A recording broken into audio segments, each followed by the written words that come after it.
mendirikan perusahaan asuransi itu harus nyetor duit dulu di pemerintah, seperti investasi yang perbankan lah, sehingga tidak ada nasabah gagal bayar kemudian tidak terbayar.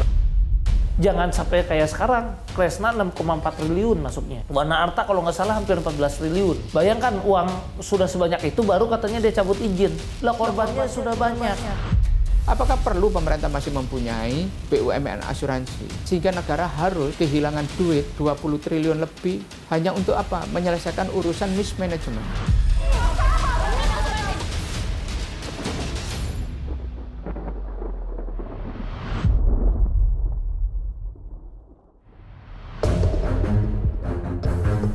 Gagal bayar asuransi di Indonesia menjadi sebuah fenomena. Bak penyakit menular, gagal bayar menerjang dunia asuransi. Satu persatu lembaga asuransi bertumbangan. Rabu 20 September lalu, digelar sidang gugatan perdata oleh 274 pemegang polis asuransi jiwa bersama Bumi Putra. Mereka menggugat pembayaran klaim senilai 12,5 miliar rupiah yang sudah jatuh tempo sejak 2018. 5 tahun aku tidak dibayar, sudah habis kontrak. Nah, anak untuk sekolah, tapi sekolahnya sudah selesai, tapi nggak dibayar. Cair dari tahun 2018, nggak cair juga. Pengeluaran untuk sidang ini udah banyak. Kita ini udah tua ya, tepat waktu 60 tahun ke atas semua ya.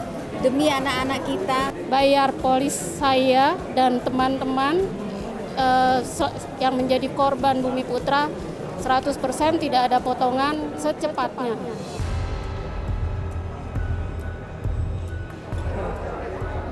Ya, hari ini saya mendatangi sidang dari gugatan 274 nasabah Bumi Putra yang tergabung dalam tim biru. Adapun gugatan mereka yaitu menuntut untuk pembayaran klaim polis mereka serta menolak adanya penurunan nilai manfaat. Adapun agenda sidang pada hari ini adalah pemeriksaan legal standing dari pihak tergugat, yaitu dari pihak AJB Bumi Putra. Memang selama 5 tahun ini, tepatnya sejak tahun 2018, perusahaan asuransi Bumi Putra ini mulai menunda pembayaran klaim polis pada nasabahnya. Memang kondisi keuangan dari perusahaan Bumi Putra ini mengalami minus hingga 23,3 triliun rupiah, yang mana nilai kewajibannya itu lebih besar daripada nilai aset yang dimilikinya. Nah, oleh karena itulah mereka membuat kebijakan yang disebut dengan langkah penyelamatan. Namun celakanya langkah penyelamatan itu ternyata berupa penurunan nilai manfaat mulai dari 20 hingga 75% besarnya. Yang tentunya ini merugikan para nasabah Bumi Putra itu sendiri. Namun apa boleh buat, rencana penyehatan keuangan itu nyatanya sudah disetujui oleh Otoritas Jasa Keuangan. Tim Biru Korban Gagal Bayar AJB adalah salah satu kelompok korban yang kerap menggelar unjuk rasa, menuntut pengembalian penuh hak-haknya.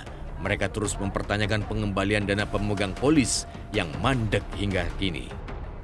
Bagi sebagian orang, nilai klaim mereka mungkin tidak dinilai besar, namun bagi mereka itu adalah hak dan harapan.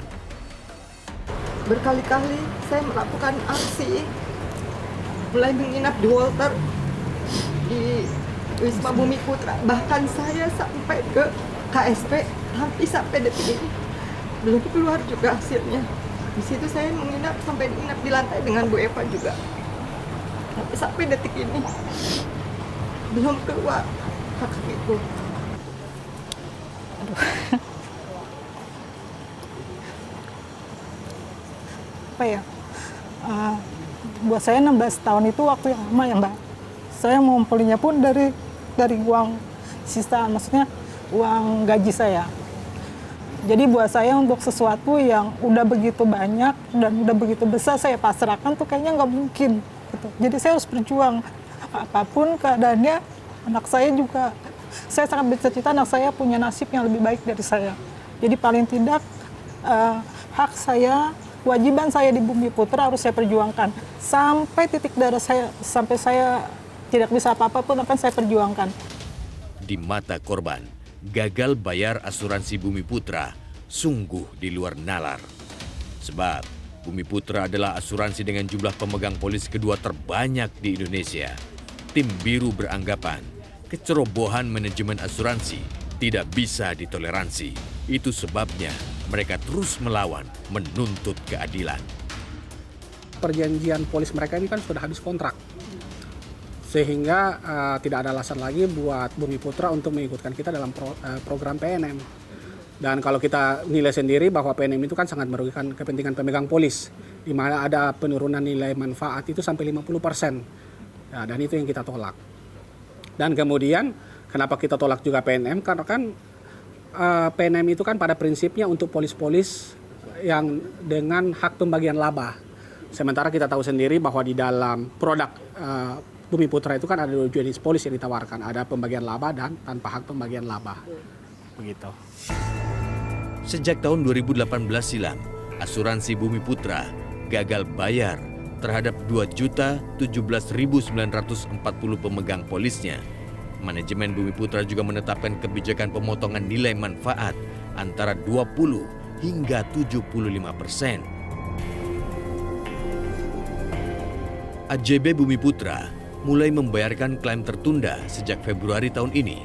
Hingga Juni 2023 baru dibayarkan kepada 43.808 pemegang polis dengan total nilai 126,82 miliar. Pembayaran klaim tertunda akan dibayarkan hingga tahun 2025 nanti dengan total nilai setelah pemotongan nilai manfaat sebesar 5,29 triliun rupiah. Unjuk rasa terus digelar para pemegang polis menuntut hak-haknya dipenuhi oleh manajemen Bumi Putra. Sudah jatuh, masih juga tertimpa tangga. Itulah nasib yang dihadapi pemegang polis Bumi Putra. Di usianya yang sudah senja, mereka masih harus berjuang mencairkan klaim asuransi jaminan masa tuanya. Ditemui realitas pekan lalu, 8 pemegang polis ini mengaku belum juga mendapat pencairan klaim. Salah satunya adalah Wakidah Nurhayati. 5 tahun sudah Nurhayati mengajukan pencairan klaim, namun hingga kini belum bisa menikmatinya. Mimpi indah bisa menikmati masa pensiun dengan klaim asuransi senilai 58 juta rupiah terpaksa kandas. Sebab tidak cuma molor pembayaran, nilai polisnya hanya akan dibayar 27 juta rupiah. Namun Nurhayati hanya bisa gigit jari. Ketika itu tuh nggak muncul-muncul gitu. Kata orang sih bulan depan atau bulan selanjutnya 2 bulan itu biasanya sudah dibayar. Tapi ketika saya mengajukan itu tuh sampai tahun 2020 tidak ada kenyataan akan dibayarkan, tapi hanya 50%. Karena saya bertanya, saya ini sih kok begini amat ya 50%. Tapi kalau memang saya bisa menuntut yang lain, mungkin saya nggak mau. Tapi saya tanya, apa yang saya lakukan kalau saya nggak setuju? Kata mereka, nggak bisa Bu, nggak ada jalan keluarnya. Lah kalau udah seperti itu, saya mau ngomong apa? Ya udah, akhirnya setuju saja. Jutaan pemegang polis asuransi di Indonesia kini nasibnya terus digantung. Niat hati melindungi dan mempersiapkan masa tua lebih baik dengan memiliki asuransi, nyatanya justru malah buntung. Pemegang polis asuransi hanya jadi sasaran bulan-bulanan dan bualan perusahaan asuransi tak bertanggung jawab.